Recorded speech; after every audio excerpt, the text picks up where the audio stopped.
तो कितनी रैंक आई है बेटा ताबिंदा आपकी? Sir fourth rank. बहुत बढ़िया, बहुत शानदार, बहुत बहुत मुबारकबाद।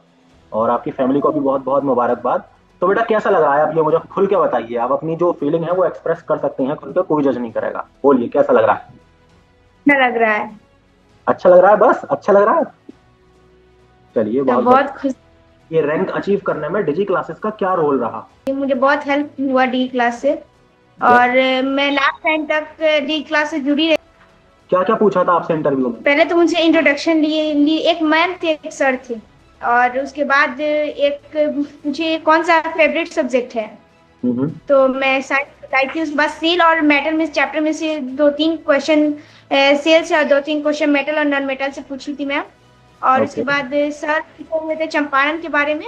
हम्म। कहाँ से गांधी जी कहाँ आए हुए थे, उन लोगों को उनको मारने की कोशिश की गई थी, किसने मारा था और कौन उन्हें बचाया था।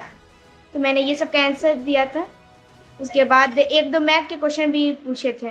जो जो चीजें हमने आपको बताई थी कि क्या क्या पूछते हैं, क्या क्या पूछ सकते हैं, आपने उसकी तैयारी करी और वो सारी चीजें आपके काम आई, है ना ताबिंदा? यस। लेकिन यहाँ अलीगढ़ में या फिर बाकी कोचिंग्स हैं, तो उनकी जो फीस रहती है बेटा, जैसे डिजी क्लासेस की फीस जो है हमने तैयारी कराई थी सिर्फ 999 रुपीज में। सोचिए पूरा बैच आपका 999 रुपए में।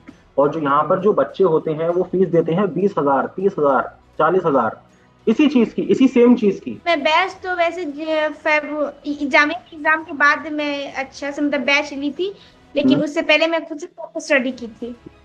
सेल्फ स्टडी करी थी, क्योंकि देखो self study is the best study, ये बात सच है। कोचिंग जो भी होती हैं वो आपको गाइड करती हैं, आपकी प्रीवियस नॉलेज जो है वो क्या है, और कोचिंग से आप कितना गेन कर सकते हो, वो आपकी कैपेसिटी, उस पर डिपेंड करता है आपका एडमिशन। तो आपको आपके जो पेपर में सवाल थे ताबिंदा, वही सवाल एक दिन पहले, 2 दिन पहले पेपर में जो आने वाले हैं वही सवाल हमने ऑलमोस्ट कराए थे। इवन मैंने खुद ने कराए थे और वही सवाल आए। तो ऐसा रहा है हमारा इतिहास, और आगे भी इंशाल्लाह जो आपके जूनियर्स आएंगे उनका भी एडमिशन होगा, बहुत अच्छी रैंक के साथ होगा, रैंक 1 2 3 4। तैयारी के दौरान आपको क्या क्या मुसीबत पेश आई, क्या क्या प्रॉब्लम्स आपको हुई, जो आपको फेस करनी पड़ी, या कौन सी ऐसी टिप्स हैं जो आप अपने जूनियर्स को देना चाहेंगी? तो पहले तो कभी हार नहीं माननी चाहिए।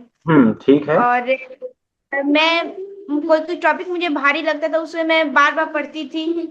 और जिससे की वजह से मेरा वो टॉपिक सही हो गया। तो मुश्किल जो टॉपिक थी उसे मैं बार बार रिवीजन करती थी। और मैं सुबह उठकर मैं पहले जो रात में मैं जो पढ़ती थी उससे सुबह मैं रिवीजन करती थी। उसके बाद शाम में मैं पढ़कर सो जाती थी। बताते हैं बच्चों को कि बेटा अगर रिवीजन नहीं करोगे तो कोई फायदा नहीं है किसी क्लास का। क्योंकि आप क्लास में कोई चीज हम कोशिश कर सकते हैं कि आपके दिमाग में बैठ जाए, लेकिन वो स्टोर नहीं होती हमेशा।